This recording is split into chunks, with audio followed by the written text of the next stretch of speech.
Assalamualaikum warahmatullahi wabarakatuh. Hello guys, let me introduce myself. My name is Lutfiatin Nurhanifah.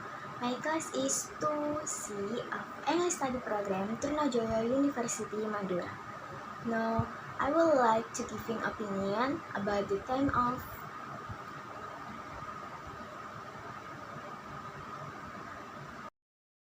In Indonesia, we are always taught to use more material.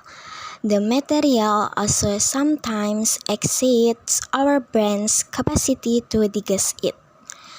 In the USA, they use learning technique quiz by practice because basically learning by direct practice make it easier for us to remember, and it is more effective than just memorizing theory. In Indonesia, there is still a distinction between science and social studies majors, which means that students can only choose one of the both. In the USA, they are free to choose any subject they are interested in. This method can make a students recognize their skills. In Indonesia, using report as a benchmark whether the child is smart or not. This makes students stressed and depressed because they have to achieve a minimum score equivalent to the standard that is determined by the government. In the USA, we are not fixated on the grades on the report. They view their students from each skill that their students have. In Indonesia, if the teacher concerned is unable to attend, then there is no substitute teacher as long as there is no empty classes or hours. In USA, teachers who come are more disciplined than their students. The teacher arrives early. If the teacher cannot be present to teach, then the school has looking for replacement to teach.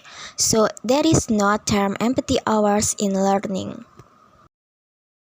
In Indonesia, public schools have lower tuition fees than private schools because public schools get some assistance from the government. In the USA, all schools are free of charge. Education in the USA is provided free of charge. However, university fees must be paid by themselves. This is also due to the necessity for children to go to school in the USA. Now, there are many movements fighting for university education in the USA to provide free programs too.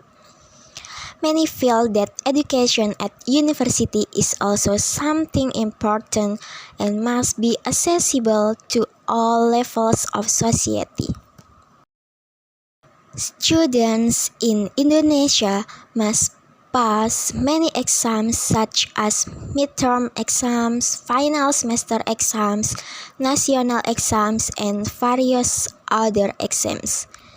It is used one of the conditions for their promotion or graduation. In the USA, there are no exams. If anything, public schools in the USA have 3 standardized exams, and 2 of the 3 exams do not affect students' passing. The National Assessment of Educational Progress test is only used to determine students' learning abilities in an area.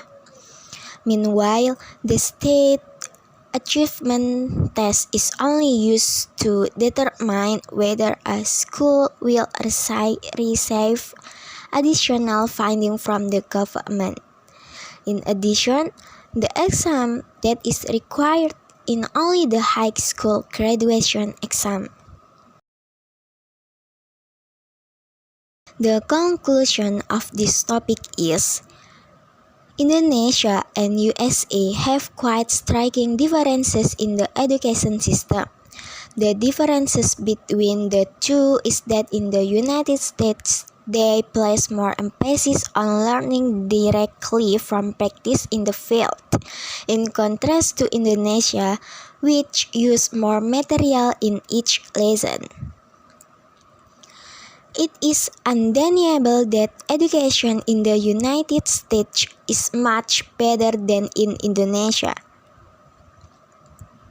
The education system in Indonesia and United States are very much different, where when Indonesia is more concerned with final grades that a learning process and United States is more concerned with a process, because if the process is good, then you will get good results too. Well, okay guys, thanks for your attention. Wassalamualaikum warahmatullahi wabarakatuh and see you.